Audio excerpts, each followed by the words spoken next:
Hello students, आज के video में हम सुनेंगे ध्रुव स्वामिनी नाटक का पाठ। ध्रुव स्वामिनी नाटक जयशंकर प्रसाद जी द्वारा लिखा गया है, ये आपको पता है।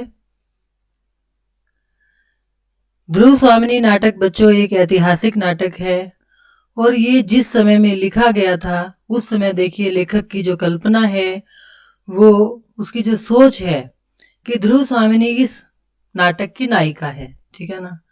और उस नायिका के माध्यम से लेखक ने नारी को जिस साहस और जिस हिम्मत से काम करते हुए दिखाया है वो निश्चित रूप से ही प्रशंसनीय है, क्योंकि इतने वर्ष पहले लेखक ने सोचा होगा कि जो नारी की स्थिति है वो कितनी दयनीय है और उसने नारी से विद्रोह करवाकर नारी के प्रति अपनी श्रद्धा को दिखाया है ठीक है ना। देखिए इस नाटक में जो पात्र हैं, ध्रुव स्वामिनी है जो इसकी मुख्य पात्र है, जो एक रामगुप्त है, उसकी पत्नी रामगुप्त राजा है यहाँ पर, और ध्रुव स्वामिनी उसकी पत्नी है। जो मंदाकिनी है वो रामगुप्त और चंद्रगुप्त की बहन है। रामगुप्त और चंद्रगुप्त जो है वो दोनों भाई हैं, और समुद्रगुप्त थे वो यहाँ पात्र के रूप में यहाँ नहीं है। समुद्रगुप्त एक राजा थे, आपको ये समझना होगा। उसके दो पुत्र थे, चंद्रगुप्त और रामगुप्त, और ध्रुव स्वामिनी रामगुप्त की पत्नी है, ठीक है। मंदाकिनी उनकी बहन है, और एक कोमा है। कोमा जो है वो भी एक स्त्री है। कोमा यहाँ देखिए नीचे लिखा हुआ है शकराज।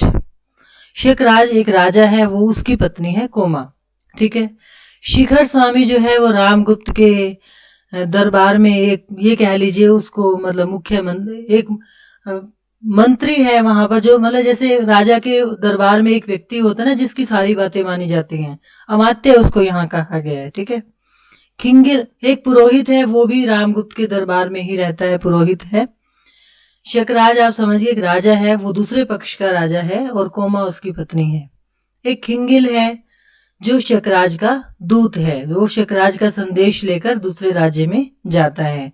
और जो मिहिर देव हैं वो एक आचार्य हैं जिनको कोमा अपने पिता के समान मानती है, ठीक है। बाकी जो ये नाम लिखे हुए ये कुछ गौण पात्र हैं जो बस थोड़ा थोड़ा इनका बीच बीच में ये आते हैं थोड़ी थोड़ी देर के लिए, ठीक है बच्चों। तो ये है पात्र सूची। देखिए अब प्रारंभ होता है नाटक। प्रथम दृश्य शिविर का पिछला भाग, यानी कि कोई शिविर लगा हुआ है, एक टेंट लगे हुए हैं, मतलब उसके पीछे प्राचीर जैसी पर्वतमाला है। प्राचीर होता है ना, दीवार जैसी पर्वत श्रृंखला है, ठीक है ना, मतलब पहाड़ हैं, ठीक है। शिविर का एक कोना दिखाई दे रहा है जिससे सटा हुआ चंद्रातप टंगा है, कि शिविर का एक कोना दिख रहा है, वहां पर चंद्रमा दिखाई दे रहा है। मोटी मोटी रेशमी डोरियों से सुनहरे कामों वाले पर्दे खंभों से बंधे हैं, कि मोटी मोटी रेशमी डोरियां हैं, उन पर सुनहरा वर्क मतलब सुनहरे धागे से, रेशमी धागों से काम हुआ है, और वहां पर पर्दे खंभों से लगे हुए हैं। अब इतनी सी सजावट को देखकर हमें क्या पता चलता है कि ये कोई राजा का शिविर है, ठीक है ना। अब राजसी पर्दे तो वही लगाएंगे ना, बड़े बड़े। दो तीन सुंदर मंच रखे हैं, मतलब मंच पर दो तीन जो मतलब स्टेज है एक तरह से कह लीजिए, उस पर मंच रखे हैं छोटे छोटे। चंद्रातप और पहाड़ी के बीच छोटा सा कुंज, यानी कि चंद्रमा और जो पहाड़ी है उसके बीच में छोटा सा एक बगीचा सा दिखाई देता है। पहाड़ी पर से एक पतली जलधारा उस हरियाली में बहती है, यानी एक पतला झरना सा भी वहां दिखाई दे रहा है। झरने के पास शिलाओं से चिपकी हुई लता की डालियां पवन में हिल रही हैं। बस सीधी सी बात है कि वो जो चट्टाने हैं वहां पर कुछ बेलें हैं और उनकी जो टहनियां हैं वो हिल रही हैं। दो चार छोटे बड़े वृक्ष जिन पर फूलों से लदी हुई सेवती की लता छोटा सा झुरमुट बना रही है। तो ये एक प्राकृतिक दृश्य है वहां पर जो दिखाई दे रहा है। शिविर के कोने से ध्रुव स्वामिनी का प्रवेश, तो एक कोना है जो शिविर का, उसके कोने से ध्रुव स्वामिनी आती है। पीछे एक लंबी और कुरूप स्त्री चुपचाप नंगी तलवार लिए आती है, तो यानी कि ध्रुव स्वामिनी एक रानी है, क्योंकि एक स्त्री पीछे नंगी तलवार लिए उसके पीछे चल रही है। ध्रुव स्वामिनी सामने पर्वत की ओर देखकर। अब देखो जो ध्रुव स्वामिनी है बच्चों, वो दुखी है। क्यों दुखी है आपको भी पता चल जाएगा। और वो सामने जो पर्वत दिखाई दे रहा है ना, पहाड़ दिखाई दे रहा है, उसको देखकर बस वो अपने मन के उद्गार निकाल रही है और वो पहाड़ को ही जैसे कह रही है। देखो क्या कहती है, सीधा तना हुआ अपने प्रभुत्व की साकार कठोरता, अभ्रभेदी उन्मुक्त शिखर। यानी कि जो सामने पहाड़ दिखाई दे रहा है ये बिल्कुल सीधा खड़ा हुआ है और ये अपने प्रभुत्व की साकार कठोरता का मतलब क्या है कि ये इतना डोमिनेटिंग है, इतना मतलब ये दूसरों पर अपना इतना कठोर हृदय है और अपना प्रभुत्व दूसरों पर जमाना चाहता है।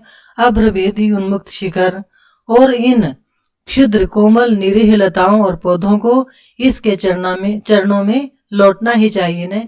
और वो कहती है कि वो जो मतलब पहाड़ तो सीधा खड़ा है, कठोर है, और वहां पर जो निरीह लताएं यानी कि जो बेचारी सी जो बेलें हैं, जो छोटे छोटे पौधे हैं, तो वो कहती है कि उनको तो उसके पैरों में लौटना ही चाहिए क्योंकि वो तो विशाल है, वो तो बड़ा है। साथ वाली खड़क धारनी की ओर देखकर, क्यों मंदाकिनी नहीं आई, उसे मतलब बात करती है, उसे चुप देखकर बोलती क्यों नहीं। यह तो मैं जानती हूं कि इस राजकुल के अंतःपुर में मेरे लिए न जाने कब से नीरव अपमान संचित रहा। यहाँ इसका क्या मतलब है कि वो ये कहते कि इस राजकुल में यानी कि इस राज परिवार में जब से मैं आई हूं अपमानित ही होती रही हूं, जो मुझे आते ही मिला। किंतु क्या तुम जैसी दासियों से भी वही मिलेगा।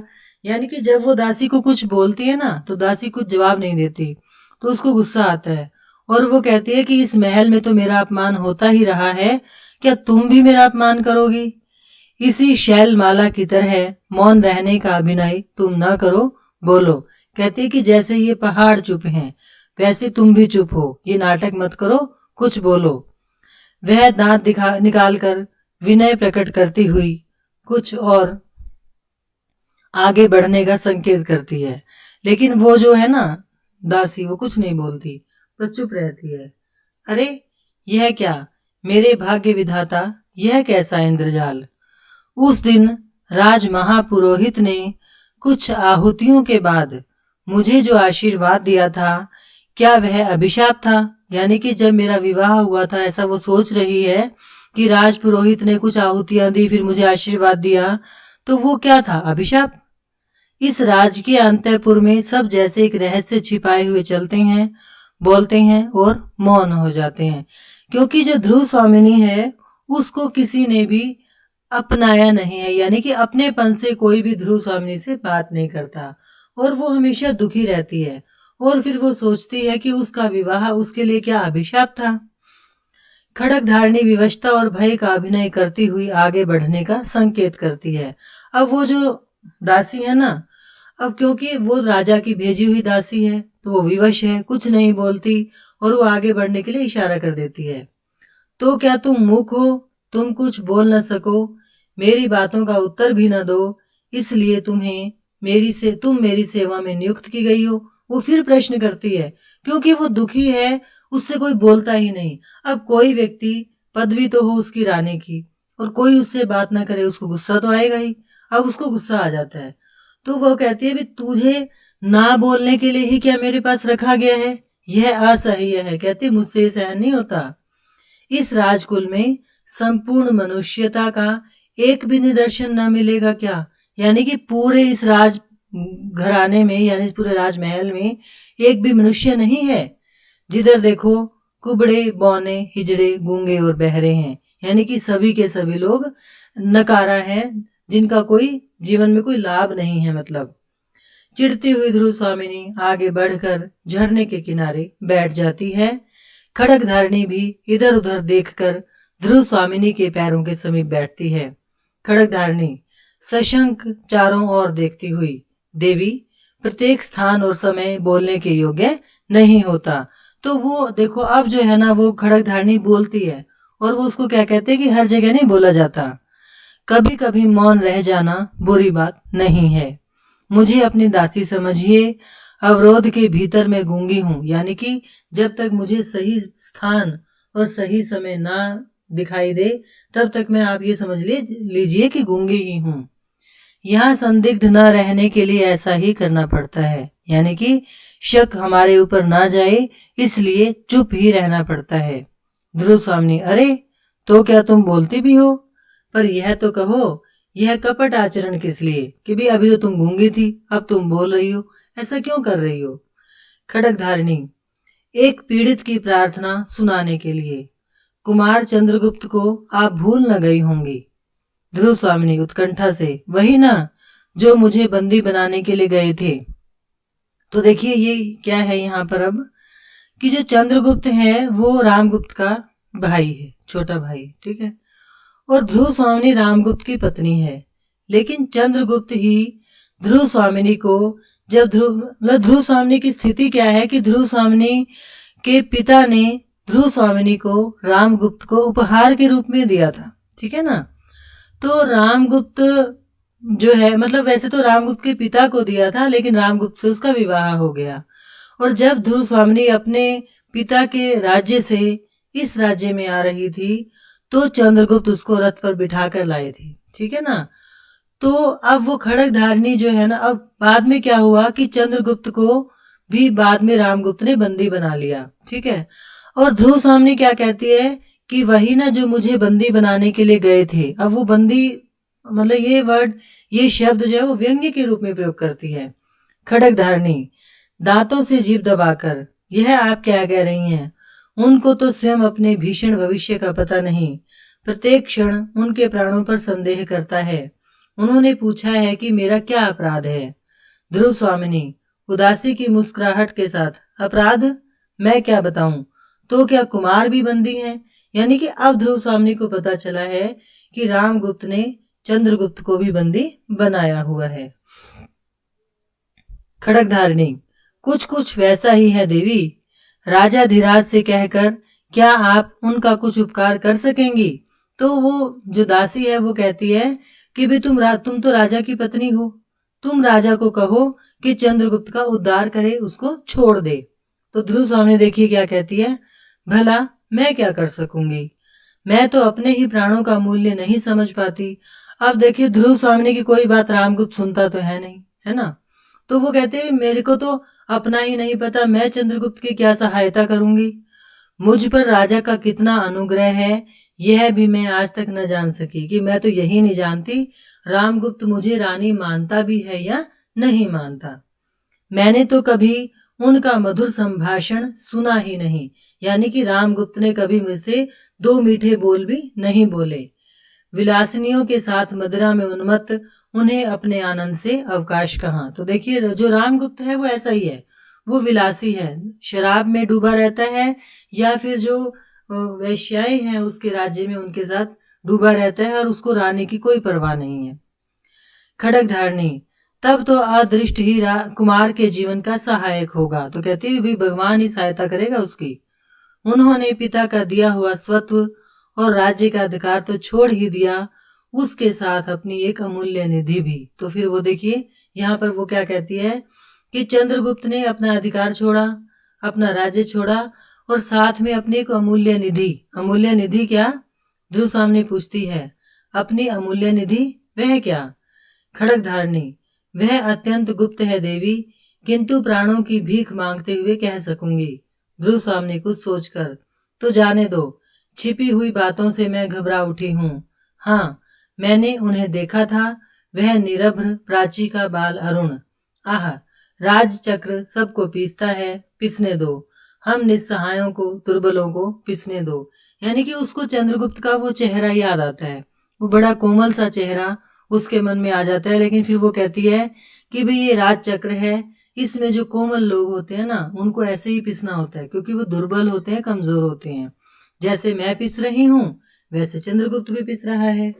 खड़कधारिणी, देवी, वह वल्लरी जो झरने के समीप पहाड़ी पर गई है, उसकी नन्ही नन्ही पत्तियों को ध्यान से देखने पर आप समझ जाएंगी कि वह काई की जाति की हैं। फिर वो एक उदाहरण देती है, मतलब उसको कि सामने जो चट्टान पर काई लगी हुई है, प्राणों की क्षमता बढ़ा लेने पर वही काई जो विचलन बनकर गिरा सकती थी अब दूसरों के ऊपर चढ़ने का अवलंब बन गई है। यानी कि वो इस के माध्यम से क्या कहना चाहती है खड़कधारिणी कि भाई जिस तरह से वो जो काई के छोटे छोटे पत्ते हैं वो मिलकर इतने मजबूत हो गए हैं कि जिस पर लोग फिसल जाते थे, आज लोग उसी का सहारा बनकर ऊपर चढ़ते हैं।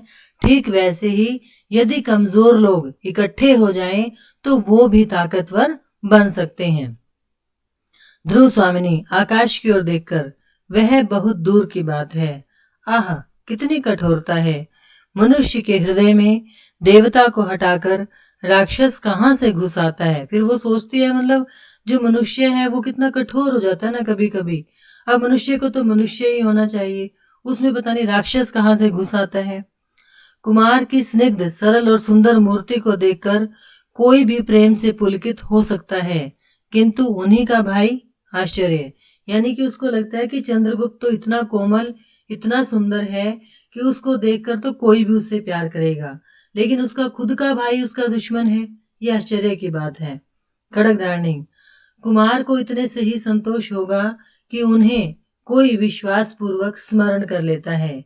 रही अभ्युदय की बात, सो तो उन्हें अपने बाहुबल और भाग्य पर विश्वास है। तो यानी कि वो चंद्रगुप्त के लिए ध्रुव स्वामिनी के मन की बात को जानना चाहती थी कि भी वो उसको प्यार करती है या नहीं करती, ठीक है ना। और ध्रुव स्वामिनी थोड़ी सी अपने मन की बात कह देती है, तो फिर वो कहते हैं कि बाकी तो चंद्रगुप्त को अपनी ताकत पर विश्वास है, अपनी किस्मत पर विश्वास है ध्रुव स्वामिनी, किंतु उन्हें साहस का कोई ऐसा काम न करना चाहिए जिससे उनकी परिस्थिति और भी भयानक हो जाए। यानी कि चंद्रगुप्त को सोच समझकर काम लेना चाहिए। खड़गधारिणी खड़ी होती है। अच्छा, तो अब तू जा और अपने मौन संकेत से किसी दासी को यहाँ भेज दे, मैं अभी यहाँ बैठना चाहती हूँ। खड़गधारिणी नमस्कार करके जाती है। दासी का प्रवेश, मतलब वो तो चली जाती है जिसने तलवार धारण की हुई थी, और दूसरी दासी आ जाती है। दासी हाथ जोड़कर, देवी सायंकाल हो चुका है, वनस्पतियां शिथिल होने लगी हैं, देखिए ना, व्योम विहारी पक्षियों का झुंड भी अपने नीड़ों में प्रसन्न कोलाहल से लौट रहा है। यानी कि शाम का समय हो गया। वो कहते कि देखो वनस्पतियां भी शिथिल हो गई, और आसमान में जो पंछियों के झुंड घूम रहे थे वो अपने घोंसलों की ओर जाने लगे हैं। क्या भीतर चलने की अभी इच्छा नहीं है? ध्रुव स्वामिनी, चलूंगी क्यों नहीं, किंतु मेरा नीड़ कहाँ? यह तो स्वर्ण पिंजर है। कहती, हाँ, पंछी जैसे घरों को लौट रहे हैं, लौटना तो मुझे भी चाहिए घर को, लेकिन मेरा घर कहाँ है? जिसको तुम घर कहती हो वो तो एक सोने का पिंजरा है। यानी कि ध्रुव स्वामिनी इतनी दुखी है कि उसको जो घर है वो पिंजरे के जैसा लगता है। तो आज के वीडियो में बच्चों इतना ही। अगले वीडियो में फिर मैं इसका दूसरा भाग लेकर उपस्थित होती हूँ। Thank you.